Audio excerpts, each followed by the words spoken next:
The bare-knuckle fight over extending the Bush-era tax cuts is raging on Capitol Hill, and today the democratically controlled Senate passed a Democratic bill renewing the tax cuts, but only for people earning less than $250,000 a year. For everyone else, tax rates go up on January 1, and tonight, House Majority Leader Eric Cantor insisting the House will vote to stop the tax hike next week. House Majority Whip Kevin McCarthy joins us. Good evening, sir. Good evening. So what's the plan? Because what it's going to look like, the House is going to vote against, is not going to support the Senate plan. So it looks like the House Republicans want to raise the taxes on Americans, a good bulk of them. How do you see that if we're stopping the tax hike? You just watched today what the Senate did. In an independent study means you just cost another 700,000 jobs. And think for one moment. 2 years ago, when President Obama was president, it was Speaker Pelosi and it was Harry Reid as majority leader. They extended the tax cuts because they said, do not raise taxes in a down economy. Well, what in the economy has changed? For 40 consecutive months, unemployment's been above 8%. This is politics. So I was going to say, are you saying that they're doing this not because this is the right thing, that they think that it'd be a bad idea to reduce the revenue to the U.S. Treasury by continuing the tax cuts? Are you saying they're doing it for political reasons and not because they think this is the right thing to do? Well, let's see. It pays for 8.5 days. So does it solve the problem? Or is this something he talks on the campaign trail? Who does it hit? It hits small business. Small business creates more jobs than anything else in this economy, more than big corporations. Small business is at its lowest point of startups in 17 years because of uncertainty. But I understand the argument both sides, but come election time, if the tax cuts expire to everybody, everyone is going to read it, whether rightfully or wrong, that this is a tax cut on the person. And the Republicans are going to be seen, for the people who make $250,000 less, they're going to blame the Republicans, I assume. Look, in the Senate today, they just raised taxes and cut 700,000 jobs in America. We're in the House is going to just extend the tax cuts. We're going to stop the tax hike. What we're doing is stopping a tax increase. Let's be serious about what's happening. Someone's view's got to give. The Republicans or the Democrats on this. Someone's got to blink. Look, you know what I think? I'm tired of the blinkmanship. I'm tired of the gimmicks. Why don't we have a real budget? And what we really need to do after we extend the tax cut, reform the entire tax code.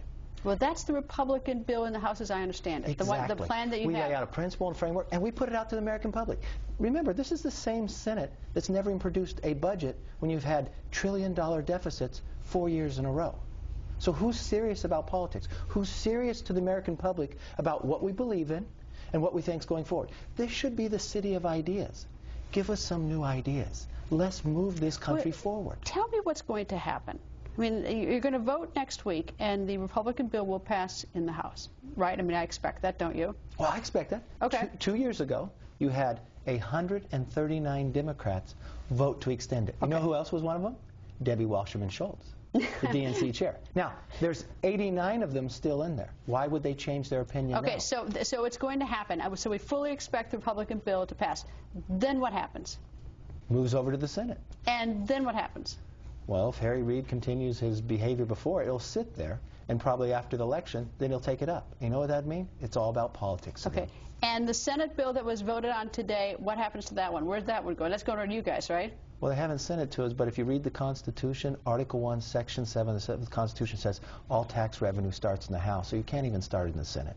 And look what they did today. They had the Vice President come down Biden, special, see all the cars and all the whistles, to try to force to get this vote that doesn't mean anything. That's the problem in the process. Let's be honest. Stop the gimmicks. So let me get back to the question. What is going to happen? Because the American people, they sit back and they watch this, and they really sort of want to. They really just want to know what's going to happen to them. Well, what is realistically going to happen come January 1 with it? Well, what I hope is the tax cuts do not get the tax cuts get extended. We stop the tax hike. But only 1 year, right? I mean, that's another thing. Yeah, but what do you business get in 1 year? people need more time to plan, whether they go up or whether they go down or stay where it is. Is that 1 year just sort of puts everybody in the suspended state again? Yeah. So what Republicans don't sit back and say, "Oh, we'll promise you something in the future," or "We'll be more flexible after the election." We don't say that. We produced a budget, and in our budget, we put out a framework for a simpler, flatter tax code. And we're pretty clear on our principles about it. So what we're saying is extend them right now so you have certainty This week, tomorrow, we'll vote on stopping regulations, more extending, so you take some of that uncertainty away as well. And then we reform the entire tax code to unshackle what holds us back. The only way we're going to get out of this mess is by growing this economy. And the only way you do it is let us compete. Bring that entrepreneurship. You know what? The president's wrong. People do build businesses. I had my first business when I was 20. My father and I, we didn't have a lot of money, so we built our own counter in our garage. And we took it in. That is what paid my way through college. That's what the American way is about. And we believe we should have more people able to build more businesses and hire more people, not the government. Congressman, thank you, sir. Thanks for having me. Coming up, you have to see it.